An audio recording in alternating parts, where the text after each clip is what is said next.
ጥቅምት 9 2018 ዓ.ም በፈረንሳይ ዋና ከተማ ፓሪስ የማይታሰበው ስርቆት የተፈጸመው ጸጥ ባለው እሁድ ጠዋት ላይ ነበር። የዘራፊዎች ቡድን በዚያ ውብ ማለዳ ከተለያዩ የዓለም ክፍሎች በሚመጡ ቱሪስቶች በብዛት የሚጎበኘውን ሉቭር ሙዚየምን ሰብረው በመግባት በዋጋ የማይተመን ትልቅ ታሪካዊ ፋይዳ ያላቸውን የንጉሳውያን ጌጣጌጦች ሰረቁ። ይህ ዘረፋ የፈረንሳይ ሕዝብና ባለስልጣናት በእጅጉ አስደንግጦ ሌቦችን ለመያዝ ቢጥሩም ሳይሳካላቸው ሳምንት ሊሆነው ነው። በዓለም ላይ በጣም ውድና ታሪካዊ የሆኑ ሀብቶች ከደህንነት ትዕይንት ተሰውረው በሌቦች እጅ ሲወድቁ ይህ የመጀመሪያው አልነበረም።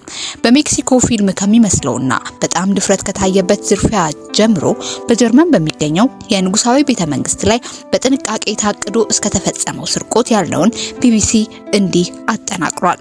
የሜክሲኮ የክፍለ ዘመኑ ዘረፋ በዓለማችን ውድ ሀብቶችና ቅርሶች ላይ የተፈጸመው ዋና ዋና ዝርፊያዎቹን በአውሮፓውያኑ አቆጣጠር 1985 የገና ዋዜማ አብዛኞቹ ሜክሲካውያን ከሚወዷቸው ዘመዶቻቸው ጋር ጊዜያቸውን በሚያሳልፉበት ወቅት ሁለት ሰዎች በአገሪቱ ዋና ከተማ ወደሚገኘው ብሔራዊ ሙዚየም የአየር ማስተላለፊያ ቱቦውን ተጠቅመው እየተሳቡ ገቡ። ከመቶ በላይ በዋጋ ሊተመኑ የማይችሉ የማያን ንጉስ ፓካል የፊት ጭንብል ጨምሮ የማያንና የዛፓቴክ ቅርሶችን ሰርቀዋል። በዘረፋው የአገሪቱ ባለስልጣኖች ግራ ተጋብተዋል። መጀመሪያ ላይ ከስርቆቱ ጀርባ የኪነ ጥበብ ኮንትሮባንድ ነጋዴዎች እጅ እንዳለበት እርግጠኞች ነበሩ። በ48 ሰዓታት ውስጥ ባለስልጣናቱ በአገር አቀፍ ደረጃ የጸጥታ ጥበቃውን አጠናከሩ። እናም በዓለም አቀፍ ገበያ ላይ ሊሸጥ የሚችል ማንኛውንም አይነት ቅርስ ላይ ክትትል አደረጉ። በወቅቱ የዘረፉት ነገር ለድርድር የማይቀርብና በዋጋ ሊተመን የማይችል የአንትሮፖሎጂ ዋጋ ያለው የታሪካችን ክፍል ነው ሲሉ የብሔራዊ አንትሮፖሎጂ ተቋም ባልደረባ ፊሊፔ ሶሊስ ተናግረዋል። የ21 ዓመቶቹ የዩኒቨርሲቲ ተማሪዎች ካርሎስ ፔርቼስ እና ራሞን ሰርዲና ከዚህ ወንጀል ጀርባ እንደነበሩበት በወቅቱ አልታወቁም ነበር። ለ6 ወራት ያህል ከ50 ጊዜ በላይ ሙዚየሙን በመጎብኘት የደህንነት ስርዓቱን በማጥናት ለዘረፋው ሲዘጋጁ ቆይተዋል። ከ4 ዓመት በኋላ በአውሮፓውያኑ ሰኔ 1989 ፖሊስ አንዳንድ የተሰረቁትን ቅርሶች በፐርቼዝ እጅ አገኘ። አንዳንዶቹን በአካፑልኮ ለሚገኘው የአደንዛዥ እጽ አዘዋዋሪ ለመሸጥ ሞክሮ ነበር። ፐርቼዝ በቁጥጥር ስር የዋለ ሲሆን ነገር ግን የወንጀል አጋሩ የሆነው ሰርዲና እስከዛሬ ድረስ ከፖሊስ እይታ እንደተሰወረ ነው። አብዛኞቹ ቅርሶች ወደ ሙዚየሙ ተመልሰው ዳግም በአውሮፓውያኑ ሰኔ 1989 ለእይታ ቀርበዋል። በዚህ ምክንያት አዳዲስ ጥብቅ የደህንነት እርምጃዎች ሲወሰዱበት የጥበቃዎቹ ቁጥርም ጨምሯል።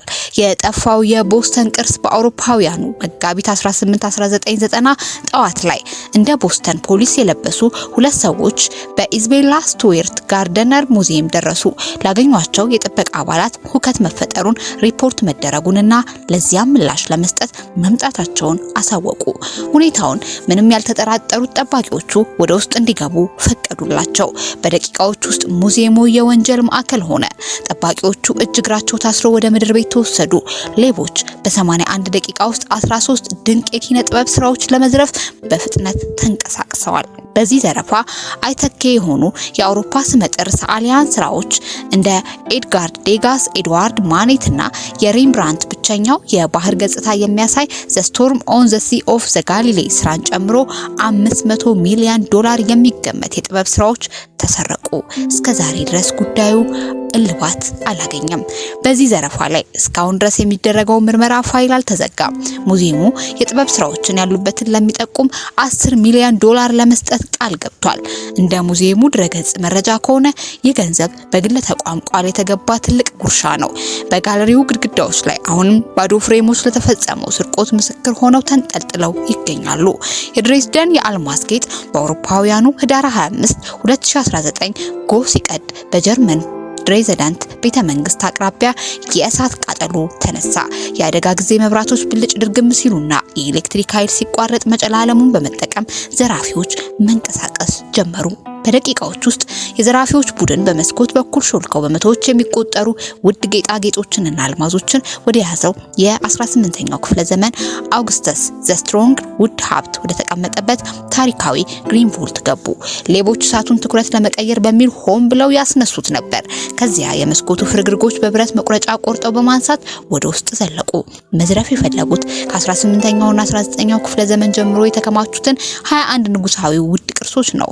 ከተዘረፉ መካከል በንጉሳዊ ስርዓት ወቅት የሚያዝ ሰይፍ፣ በእንቁ የተሸለሙ ትከሻ ላይ የሚቀመጡ ማዕረጎች፣ ቲያራና በአንድ ላይ በ4300 የከበሩ ድንጋዮች የተዋቡ አዝራሮችን ነው። መቀመጫውን በበርሊን ያደረገው የወንጀል ቡድን ከ10 ደቂቃ ባነሰ ጊዜ ውስጥ ዘረፋውን አጠናቋል።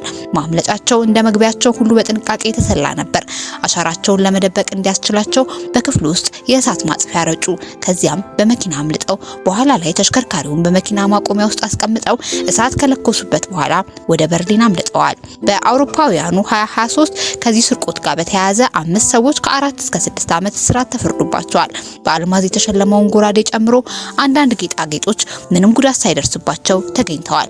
ነገር ግን 12 ሚሊዮን ዶላር የሚያወጣ ዋይት ስቶን ሾፍ ሳክሶኒ የተባለ ብርቅዬ አልማዝን ጨምሮ በርካታ ጌጣጌጦች እስካሁንም አልተገኙም።